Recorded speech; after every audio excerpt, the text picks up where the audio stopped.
Alhamdulillah. Alhamdulillah wa kafa wa salamun ala ibadihi alladhina istafa. وقد قال الله تبارك وتعالى في قرآن العظيم بعد أعوذ بالله من الشيطان الرجيم بسم الله الرحمن الرحيم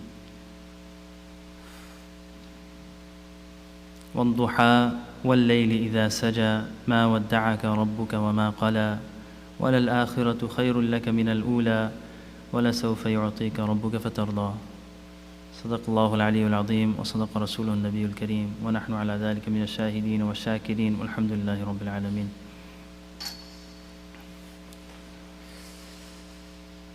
To start off with a disclaimer,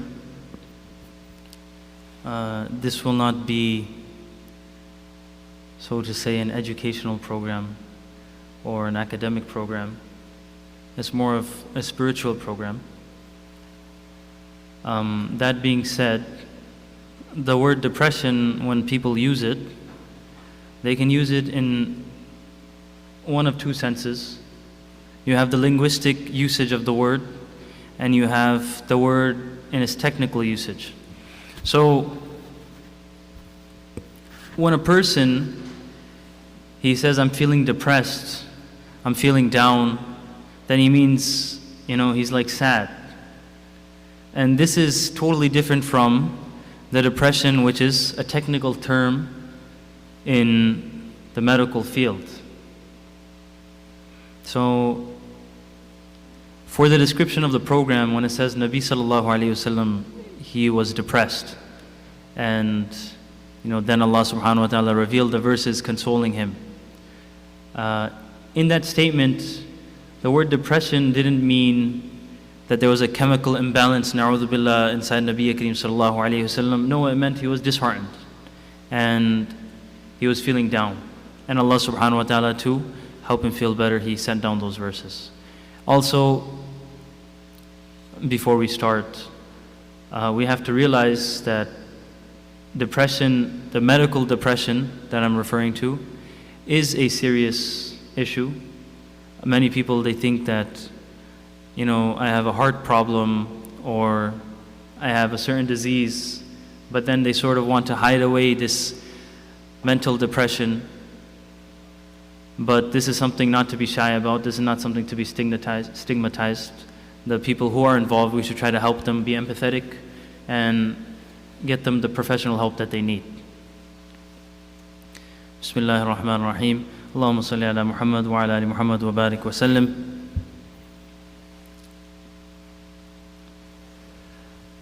In the last juz of the Quran, towards the end, you start to see a lot of wows. And this is the part of the Quran that everybody knows. What these wows are, they're known as oaths, as qasams. Allah subhanahu wa ta'ala is taking a qasam. Now when you and me, we take a qasam, then we use this qasam to say, listen well. We use it to try to prove our point. Listen to what I'm saying. I'm taking a qasam to prove our point. But when Allah subhanahu wa ta'ala, He uses the word qasam, He says, we have, وَالشَّمْسِ وَضُحَاهَا وَالْفَجْرِ وَالتِّينِ وَاللَّيْلِ إِذَا يَغْشَى, etc., etc. These are all qasams. So when Allah subhanahu wa ta'ala, He uses a qasam, He means that I want you to ponder very deeply about this word. Which word? You have the waw and you have the word coming after the waw. The word coming after the waw, I want you to ponder very deeply about this word. If you think very deeply about this word, not only will you understand the entire surah, you will accept it, you will know the reasoning behind it, and it will become crystal clear. The subject matter that's discussed in the surah, the qasam, by pondering over the qasam, it makes a very big thing very small, and it makes it very easy to understand. After a person, he understands this qasam and he reads the entire surah, then the surah will click and he'll catch on and he'll be amazed at how simple everything was encapsulated into that qasam. Now, depression. When I'm using depression throughout the seminar, I'm not referring to the medical depression. This seminar is for healthy individuals. And many a time shaitan, what he does, he makes us feel sad, he makes us feel down, he makes us seem like we're in the depths of despair. So my seminar is focused on us, on everyone who is healthy. Now,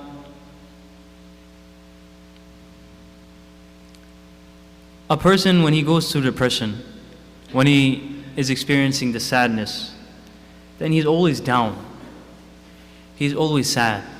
He doesn't feel like doing anything. Certain things are very difficult for him. Sometimes he says that the jinns are knocking. The jinn, we have to understand that they're not the first issue.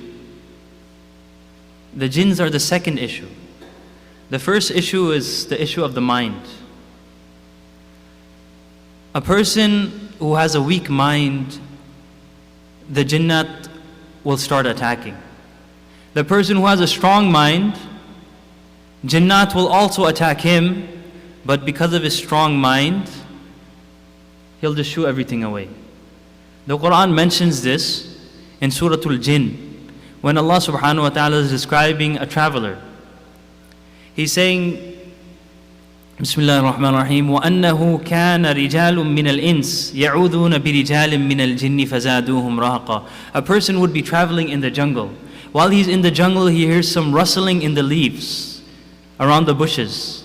That person, he gets a little scared. Then he calls out in the middle of the forest, "O protector of the forest, warrior of the forest, lend me your protection for tonight." So that spurs the jinn on. The jinn are very scared of man. They're very scared of a loud voice.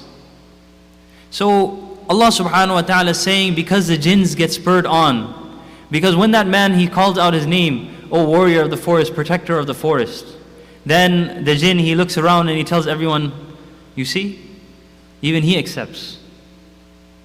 All it takes is just one man with a loud voice. He comes inside, he hears the rustling, he says, "Hey you, get out!" And then nobody will bother him anymore.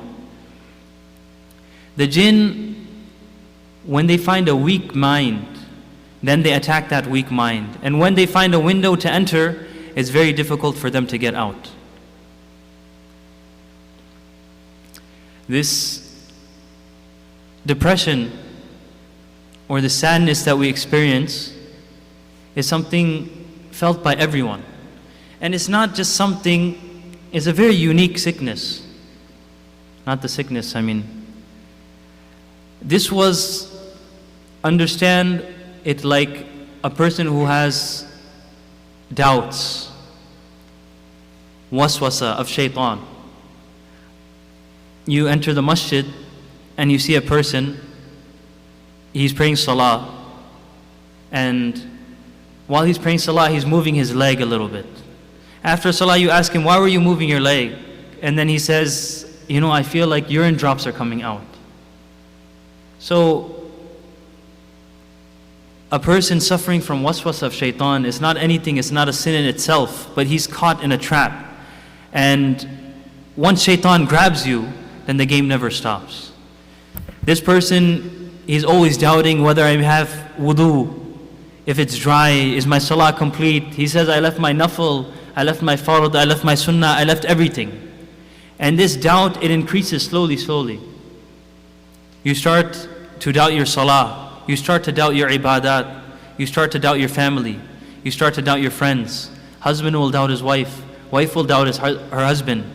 Soon these doubts will reach all the way, and he'll start to question the dhat of Allah subhanahu wa ta'ala. Now, we have to remember who our enemy is. Who's causing these doubts? Shaitan, when he heard, he was up there with the angels.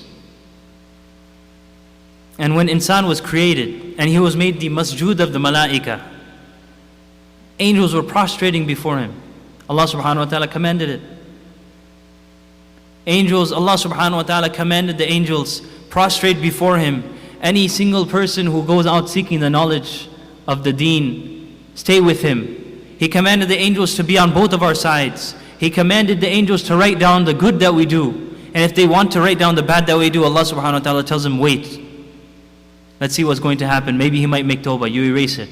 In Jannah, Allah subhanahu wa ta'ala will tell the angels, whatever desires that person wants, fulfill that desire immediately. Now when shaitan sees all of this, he becomes extremely jealous. Because he was supposed to get that position. He doesn't understand why Allah subhanahu wa ta'ala didn't give him that position. It's narrated in the Israeliyat that there wasn't a place on earth that shaitan didn't prostrate before Allah subhanahu wa ta'ala. We think today that the whole world is against us. Everyone is against us. And the entire world hates us, is doing jadoo only against us. But the only truth is, shaitan hates us. And that's what we have to realize. When, inshallah, going into the surah, Allah subhanahu wa ta'ala, He starts the surah. وَالضُّحَى وَاللَّيْلِ إِذَا سَجَى. Allah subhanahu wa ta'ala is saying, I take a qasam on the day, and I take a qasam on the night when it spreads. Now how amazing was this qasam for a person in depression? Duha meant that time of the day when it was extremely bright. When it's bright, when it's daytime, man, normally he can see everything during the day. And then when night falls, that's when man gets scared. But the interesting thing is, during the day when you can see everything happening, man during the day he prepares for the night. He puts all the electricity, the current inside his house. So when it's nighttime, all he has to do is just turn on the light.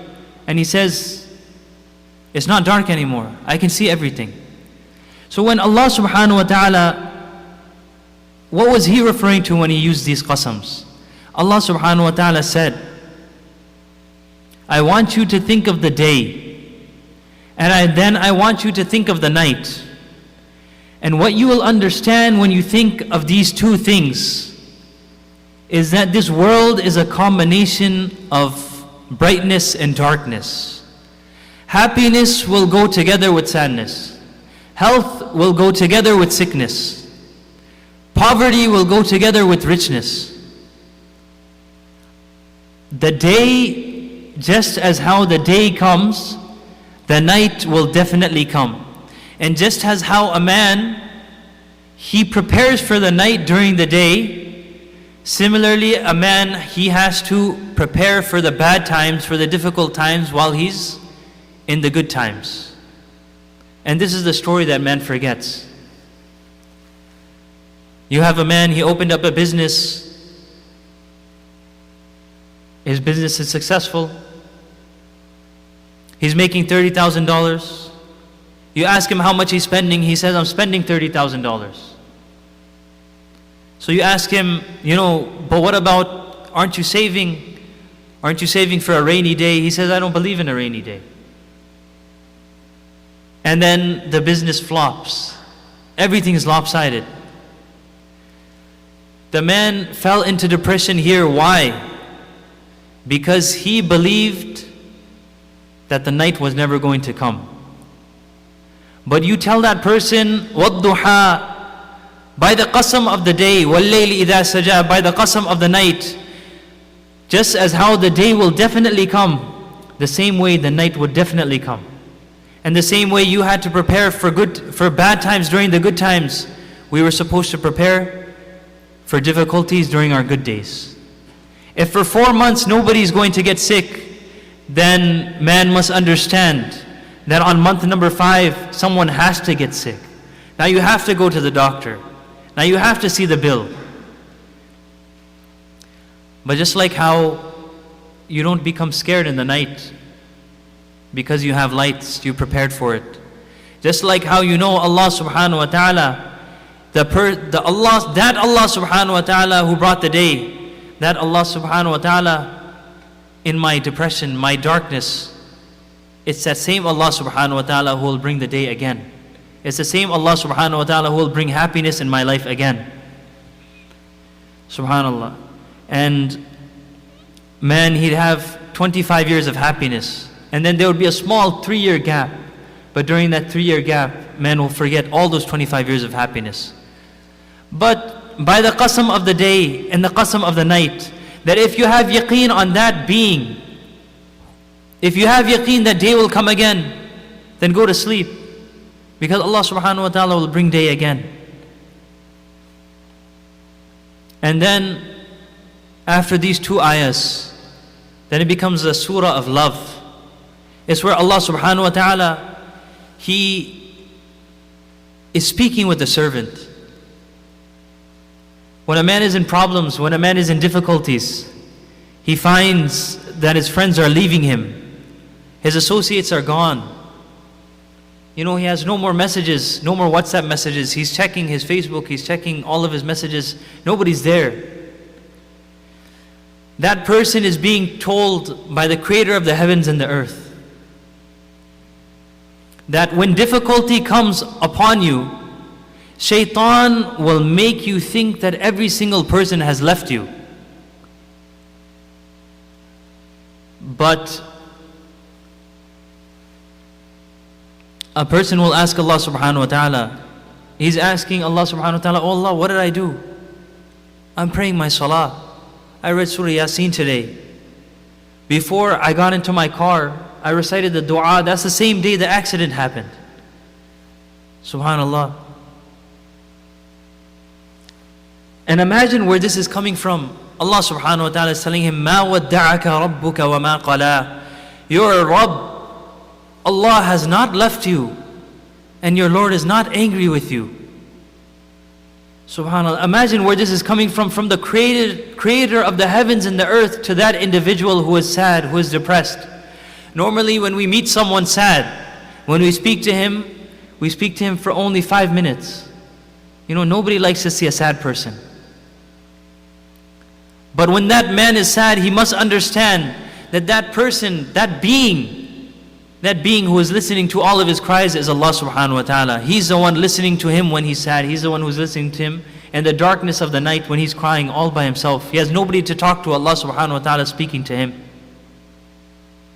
Now what a conversation Allah subhanahu wa ta'ala has with him now. He says, مَا وَدَّعَكَ رَبُّكَ. That, oh my slave, I can see you sad. Understand that your Allah subhanahu wa ta'ala has not left you. That kaf which comes, that kaf, if anybody has a little bit of knowledge of Arabic, that kaf means you. Understand that your Allah subhanahu wa ta'ala has not left you, and your Allah is not angry with you. But then man will say, but why this test? Allah subhanahu wa ta'ala will say, because this world is a test. There has to be night after every single day. But you have not been left alone. Your Allah subhanahu wa ta'ala is with you all the time. And that's what pulled a man out of depression. Rasulullah sallallahu alayhi wasallam, he said, I have been tested to the limit that no other Nabi has ever been tested. No other Nabi was ever put through such tests as Nabi Kareem sallallahu alayhi wasallam. But there was that amount of Allah subhanahu wa ta'ala in the heart, in Nabi Kareem sallallahu alayhi wasallam's heart, that kept a smile on his face, even though he saw people burning in the fire of Jahannam. And that would normally cause the entire world to go into depression. Nabi Kareem sallallahu alayhi wasallam, he had to witness his uncle passing away without the kalima. He saw his other uncle, Hamza radiallahu ta'ala anhu. He saw him. He was killed during the battle of Uhud. Not only killed, his body was mutilated. His liver was out, his intestines were out. Nabi Kareem sallallahu alayhi wasallam was extremely sad. It would make him cry. But he would never become depressed. He would never become despondent in Allah subhanahu wa ta'ala. When Nabi Kareem sallallahu alayhi wasallam waited for a son. Now, everybody wants a son. And this was like the final hope. And that son, when Nabi Kareem sallallahu alayhi wasallam finally had the son, that son passed away in his arms also. To such an extent, Nabi Kareem sallallahu alayhi wasallam began to cry. Tears started flowing from his eyes. The Sahaba radiallahu ta'ala alayhim ajma'in, they were asking Nabi Kareem sallallahu alayhi wasallam, Nabi Kareem sallallahu alayhi wasallam, you're crying. Nabi Kareem sallallahu alaihi wasallam says, this is mercy. This is mercy from Allah subhanahu wa ta'ala. That kaf that Allah subhanahu wa ta'ala, Allah subhanahu wa ta'ala is speaking with you. Who's you? It means Allah subhanahu wa ta'ala is speaking with me. Allah subhanahu wa ta'ala is speaking with you. O my servant, I have not left you. I am not angry with you. Now which master would ever speak to his servant like that?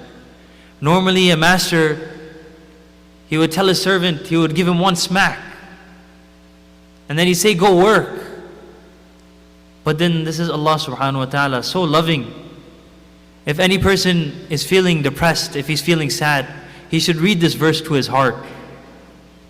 And then the next verse, Allah subhanahu wa ta'ala, it's as if though there's a conversation between Allah subhanahu wa ta'ala and man. And Allah subhanahu wa ta'ala, He understands man's tabiyat, his nature. Man is complaining to Allah subhanahu wa ta'ala, مَا وَدَّعَكَ رَبُّكَ وَمَا قَلَى. I know Allah, I know you're not angry with me, I know you never left me, but why this test? What's all this? And these are the words of love. Allah subhanahu wa ta'ala, He's saying, وَلَلْآخِرَةُ خَيْرٌ لَكَ مِنَ الْأُولَى. He says, whatever is going to come is definitely better for you, my servant. خَيْرٌ لَكَ. That kaf again. Allah subhanahu wa ta'ala speaking directly to you and me. Whatever is coming in the hereafter, this is going to definitely be better for you than in this world. And subhanallah, the hereafter, Allah subhanahu wa ta'ala is saying, the hereafter has such things. The things are so expensive that the only way for you to reach those things, to purchase those things, is if you're put through trials and tribulations. Nafil salah, we don't pray as much as we want to pray. Nafil ibadat, Quran recitation, tahajjud, we don't do all of that. But Nabi Kareem sallallahu alayhi wa sallam, he says in a hadith that Allah subhanahu wa ta'ala brings problems on a person. Allah subhanahu wa ta'ala in Abu Dawood, Allah subhanahu wa ta'ala, He has a certain position for a person. It's already, his place is already reserved in Jannah. But this person, he's not doing enough actions to get that place. So Allah subhanahu wa ta'ala sends calamities on him. He rains upon him calamities. And then Allah subhanahu wa ta'ala spreads a blanket of sabr over him. And subhanallah, when this person, he goes to Jannah, then the people of Afiyah, this hadith is narrated in Tirmidhi, that the people of Afiyah, who used to live comfortable lives, when they will view what the people of difficulty went through, and they will see the rewards that they're receiving in Jannah, they would tell Allah subhanahu wa ta'ala that, oh Allah subhanahu wa ta'ala, even if you were to have taken us and put our bodies upside down, and you were to cut our skins with scissors, then we would have been ready for that punishment. Once they see the rewards that the people who are suffering, they received. Of course, nobody would be ready for that, but when they see the reward, they would say that. Nabi Kareem sallallahu alayhi wa sallam said, anybody who is going through difficulty, he should never let it fall in depression. Allah subhanahu wa ta'ala, He just said that to get you to pay for that thing, I just had to take a little bit. And then man still complains. He says to Allah subhanahu wa ta'ala, Jannah, I know Jannah, but... And then Allah subhanahu wa ta'ala, He tells him in the next verse, okay, I understand. You'll receive your reward in Jannah, but وَلَسَوْفَ يُعْطِيكَ رَبُّكَ فَتَرْضَى. That sawfa means, in Arabic, it means, okay, I'll give you this reward in the dunya also. You just wait a little bit, I'll give you the reward in this dunya. فَتَرْضَى, and you'll become extremely happy. And Allah subhanahu wa ta'ala is telling you, you'll become happy. So that person will become extremely happy. And it's so beautiful, Allah subhanahu wa ta'ala is understanding the nature of man. Man's like complaining. He's like, I know Jannah, but... And Allah subhanahu wa ta'ala is saying, no, never mind, don't worry. I'll give it to you in this world, and I'll make you very happy in this world. And then man is speaking with Allah subhanahu wa ta'ala. Allah subhanahu wa ta'ala is speaking to man. He's saying that you saw a day and you saw a night. Why aren't you scared at night? Because you know that the bringer of day yesterday is the same person who's going to bring the day today. But when it comes to problems, that Allah subhanahu wa ta'ala, that Allah who made you better last time, He can't make you better again? That Allah subhanahu wa ta'ala who gave me wealth, that Allah subhanahu wa ta'ala can't give me wealth again? Alam yajidaka yatiman fa'awa. One is the real orphan. The real orphan, you go to the janazah and you say, how is this child going to survive? His father has been lifted from him. When a yatim, he struggles throughout life. When a yatim, he messes up. When an orphan messes up. When a person's child messes up, at least he can go to his parents will comfort him. When the yatim, he messes up, nobody's there to teach him. Nobody's there to love him. Nobody's there to take care of him. Then he has no one to go to. Nobody cares. The uncle's not going to take care of him. The aunt is not going to take care of him the way that a parent would take care of him. That's the real orphan. But each and every single one of us, every one of us is an orphan. When we were young, no parent truly takes care of his children. When a child is small, he's running all around the house. All he has to do is go to the kitchen. 1 second he can knock over that pot, all that boiling oil will fall on him. He just has to go to the bathroom, splash around in the toilet, he'll drown in the toilet. A bucket of water, a pool, he'll drown. Every single one of us is an orphan. Allah subhanahu wa ta'ala is saying, Alam yajidaka yatiman fa'awa. Did I not find you an orphan and I sheltered you? Allah subhanahu wa ta'ala is saying, who made you go through all those difficulties through your entire life and brought you up? Tarbiyah, that's what Rabb means. He takes you from stage to stage and brings you into perfection. Who made you go through all those difficulties for so many years and you forgot?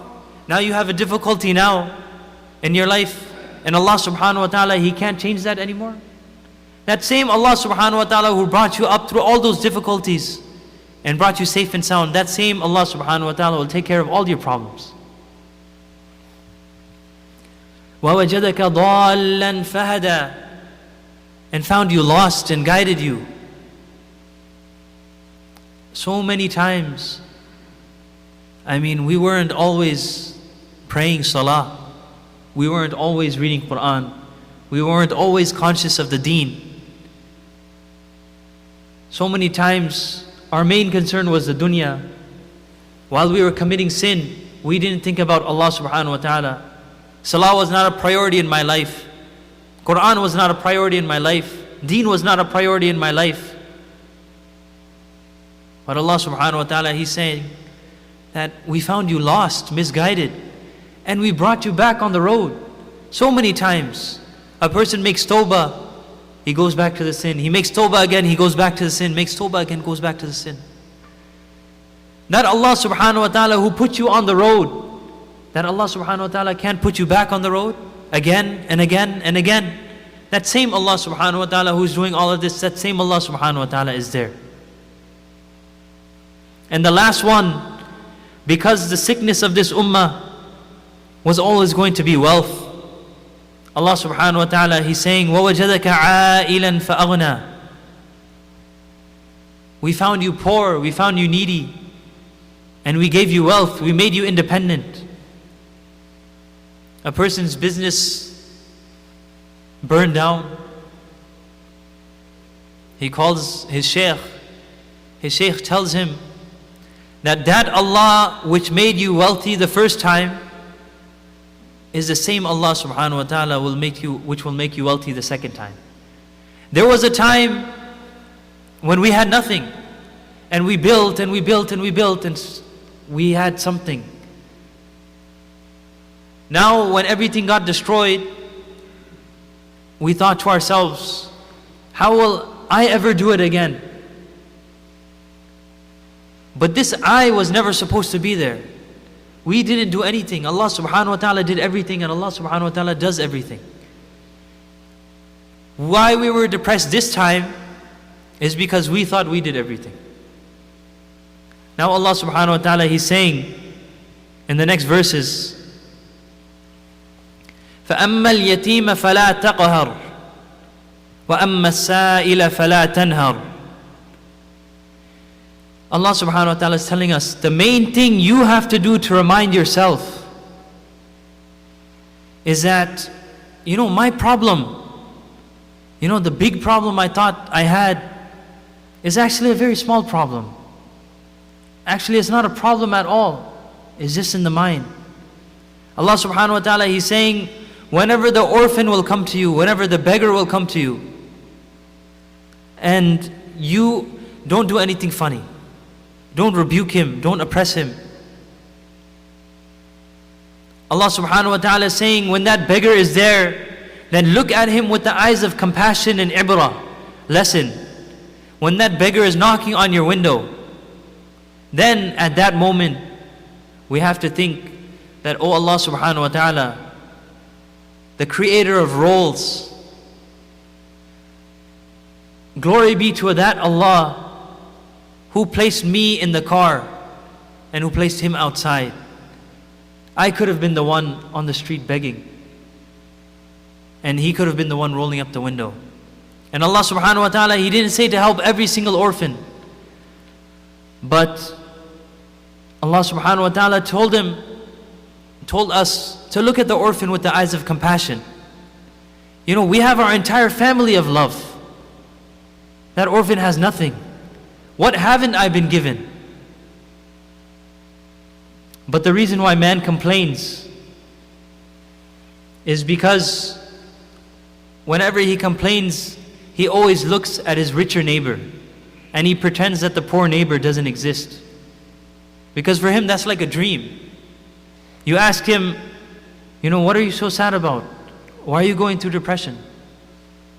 And that person responds, you ask him, is it because of Syria?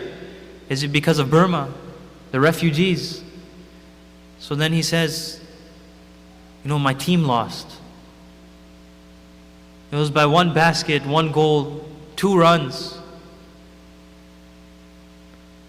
What difference does it make? If a person, he goes one trip to the refugee camps in Syria, alhamdulillah, I had the privilege of going and seeing, he'll forget everything. That new car he wanted, for the next 3 months he won't speak about it. Allah subhanahu wa ta'ala, He says, go into those environments, and you'll see that from amongst the people of the world, you are the most fortunate. Another thing that happens is we get into depression because we read the news. And when we read the news, we're always reading, Islam is dying out, this person is killed, that person is killed, the Muslims are persecuted here and there. 2 things can happen. One thing is we become desensitized, and one thing is we become depressed. There's so many images online, so many things going on. The human being, because we live in a global village, the human being, he's not hardwired to absorb so much information at one time. So many a times he falls into sadness because he thinks Islam is going down, everything's not going well. Or he becomes desensitized, he stops caring. The least thing we can do is to constantly make dua for our brothers and sisters, never become desensitized. And the last thing, Allah subhanahu wa ta'ala, the last ayah, Allah subhanahu wa ta'ala tells us, وَأَمَّا بِنِعْمَةِ رَبِّكَ فَحَدِّثْ. And as for the favor of your Rabb, then proclaim it. And then man asks, what favor is this? Every single favor of Allah subhanahu wa ta'ala can save a person from depression. But Allah subhanahu wa ta'ala is referring to a specific ni'mah in this verse. And then man asks, what is that ni'mah? And Allah subhanahu wa ta'ala, He says in the next surah, some of the mufassirun say that these surahs are the same surah. Because alam, alam, alam. Alam nashrah laka sadrak. Allah subhanahu wa ta'ala is saying, haven't we given you the greatest gift? And that's the gift of Iman. Oh my slave, Allah subhanahu wa ta'ala is telling us, look at the world of millions and billions of people. Adam alayhi salam, on the day of Qiyamah, when Allah subhanahu wa ta'ala will tell him, separate the people of Jannah and separate the people of Jahannam. Then he'll ask Allah subhanahu wa ta'ala, into what proportions? Allah subhanahu wa ta'ala will say, out of every 1,999 will go to Jahannam. And Nabi Kareem sallallahu alayhi wa sallam said that this is that moment when everyone's hair will turn white. You're standing in that line of 1,000 people. Allah subhanahu wa ta'ala is saying, go, go, go, Jahannam, Jahannam, Jahannam. And then when it comes to you, you're that one lucky individual. You have been given Iman. And then Allah subhanahu wa ta'ala in this verse is asking us, do you think Iman enters into any heart? That Iman entered your heart because I opened it. And subhanAllah, what a heart I have. And Allah subhanahu wa ta'ala is saying, I opened it for you. And this is that gift that if man can learn to appreciate this Iman, it will take him out of every single level of depression. A person, he could be from Hollywood or from Bollywood. You know, his limousine stops, snaps are going around, people are taking photos. But that rich individual, Allah subhanahu wa ta'ala never opened his heart. In that line, I might be behind that individual, standing behind him. Adam alayhi salam will never say, you know, oh Mr. Billionaire, how are you doing? He will go in Jahannam. Alam nashrah laka sadrak. Did I not open your heart for you? In a hadith, Nabi Kareem sallallahu alayhi wa sallam said that a man will be brought, bi'an'umi, that person experienced the greatest pleasures of this world. There wasn't a single pleasure he never experienced. Wealth, woman, wine, everything he had. But that person never had Iman. Then the angels will be told, just before you throw him into Jannah, just take him close. Before you throw him into Jahannam, just take him close and plunge him once into Jahannam and take him out. The angels will do that. That man will be asked, do you remember experiencing any pleasure in this world? He says, I never experienced the slightest bit of pleasure in this world. Each and every single part of his body will be feeling pain. That stench of Jahannam, that rotten smell. And then that man will be brought. It will be said to him that you went through the greatest difficulties in this world. And before he's thrown into Jannah, before he's placed into Jannah, Allah subhanahu wa ta'ala will bring him closer to smell Jannah. As soon as he smells Jannah, that person will be asked, you know, in this world, you experienced, you know, so many difficulties. Can you tell us a little bit about your difficulties? He says, Wallahi, my mind, my heart, my body cannot remember a single difficulty. So that world is coming. We spend our lives in this world trying to acquire material things, and we think that material things will bring us happiness. But as Mawlana Ashraf Ali Thanwi said, he says the world will give you the means of happiness, but Allah subhanahu wa ta'ala is the only one to give you happiness. People ask for ta'weed. What's the ta'weed of happiness? The ta'weed of happiness is for a person to connect with the creator of happiness. And shaitan put us in this lie that this is the only world. So because of that, man becomes depressed at everything. But it's just one kaf of Allah subhanahu wa ta'ala. Am lam nashrah laka sadrak. Laka, that kaf. This is the gift of Iman. And this gift of Iman can pull anyone out of depression. It can pull you and me out of depression. May Allah subhanahu wa ta'ala take you and me out. This world needs a lot of positive things. You know, there's a lot of people, this world has a lot of positive things also. A lot of people smile. Nabi Kareem sallallahu alayhi wasallam, he saw a sahabi smiling. He said, Adhakallahu sinnak. May Allah subhanahu wa ta'ala keep you smiling. Because shaitan, he doesn't want to see us smiling. He just wants to see us sad, depressed, down. You have to become confident and bold and brave. You have to fight the wasawis. You have to fight the thoughts. You have to speak loudly to shaitan. You're hopeless. Your plans will never work. Islam will always be on the rise. We have to be so brave that when we talk, we have to give courage to those around us also.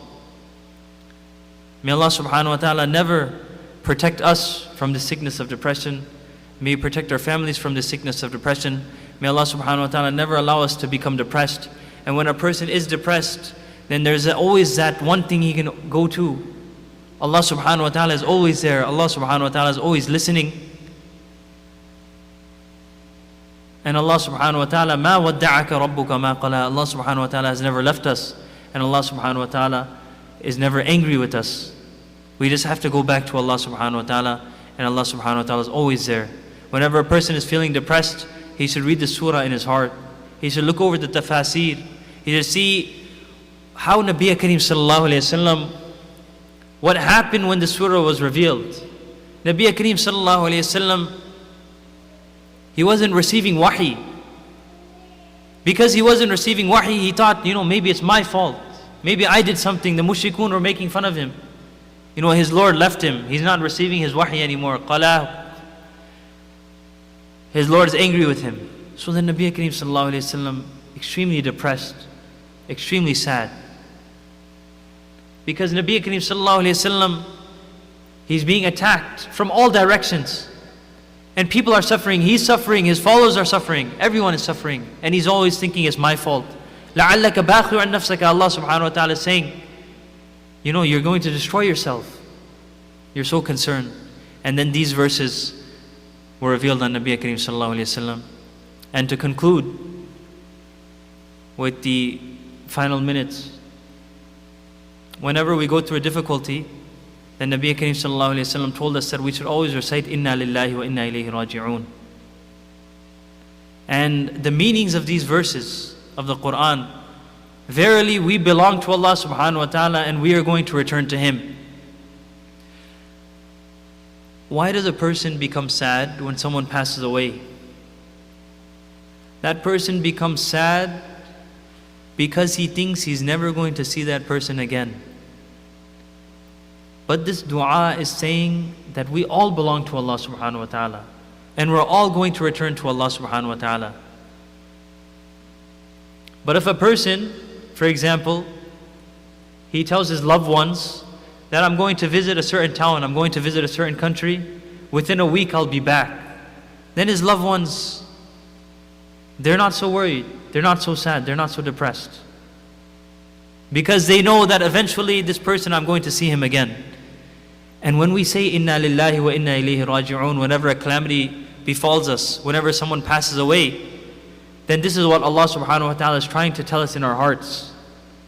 He's saying, don't worry, you'll see that person again.